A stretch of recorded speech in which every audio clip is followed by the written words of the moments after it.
Up in them corners, we kids, we had no space. Now we cruising, we don't show face.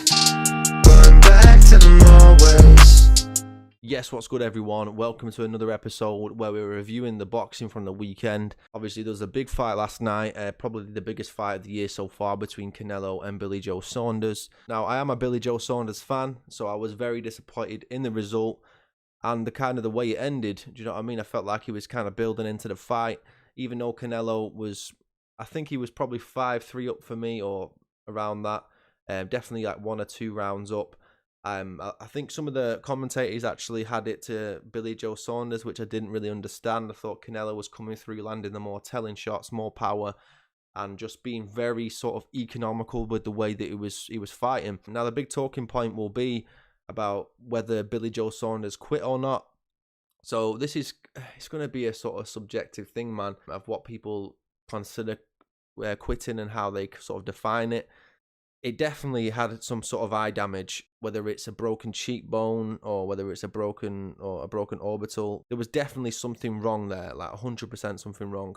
Because Billy Joe Saunders, I've watched him for years, and when he got hit with that shot, his body language was like nothing that I'd ever seen him react like before, if you know what I mean. He was kind of very out of character. So when someone's like that and they go out of character, you know that something's wrong. He went back to the corner. Mark Tibbs obviously probably said to him, "Are you okay?" And then he said to Mark Tibbs, "I can't see out the eye." And when you're a trainer and your fighter says that, you cannot send him out. Unless you're a brave cornerman, which can get fighters very, very hurt or possibly completely end their careers. You won't send them out, man. If you're a compassionate person, a compassionate trainer, you just don't send them out, especially against the pound for pound number one, someone who hits as hard as Canelo, who clearly knew that Billy Joe Saunders was ready to go at that point after that punch. It would have been one-way traffic from there, and I feel like he would have just got wiped out. So good decision from Mark Tibbs, in my opinion. He's a good trainer, very experienced. He's a boxing man. He's in his family, so he knows when a fighter cannot continue. Saying that, you've got to be impressed with Canelo, man. He's 100% after that performance, pound for pound number one. I don't care if people want to say Terence Crawford, all this bullshit, man. Terence Crawford is nowhere near, or has nowhere near the resume that Canelo has. Canelo has just fought undefeated people, champions. Like, the list of champions he's fought is crazy. He's had some massive wins where Terence Crawford has not fought in a fight where you do not think he's going to win. Never really had a full 50-50 fight, let's be honest. So, yeah, pound for pound number one Canelo. When you're in there against someone like that and you've got one eye, with 2 eyes it's hard enough, but when you've got one eye and you're not a puncher, there's no point carrying on. There is no point. It's just going to be lasting damage. So hopefully Billy Joe Saunders, on my part as a fan of him, hopefully he can come back and maybe win another world title. I feel like the fights with Eubank is there, the fight with Callum Smith is there. They both got that loss in common against Canelo. There's certainly fights out there, Danny Jacobs. So hopefully he can recover from that eye injury and come back, similar to what kind of Carl Froch did against Andre Ward when he came back and he won a world title again. He sort of fought Andre Ward, who was a pound for pound fighter at the time. Bearing in mind he didn't get stopped in that fashion, but I definitely feel like he can come back at the age of 31. Let me know what you guys thought about this fight. Let me know what you think about Canelo, what you think about the Billy Joe Saunders situation, whether you thought he quit. He criticised Daniel Dubois, didn't he, when he took the knee against Joe Joyce, and now he said a sort of similar thing, so a lot of people kind of jumping on him for that. For me, it's a little bit different. I mean, I don't think Daniel Dubois had like a full-on fracture. I think it was just really bad swelling and maybe some like nerve damage in his eyes. And he obviously took the knee in the fight because his corner didn't really save him from that injury. So I don't know. I suppose you could say he quit, or you could say that his corner pulled him out. Whichever, man. It was a big spectacle. 73,000, I think, in the stadium. It looked mad. Like, I really wanted to be there. It's good to see fans back watching boxing. Hopefully this is just a start now to go back to these big crowds. It looked crazy, didn't it? Especially being in England where there's no crowds allowed anywhere at the moment.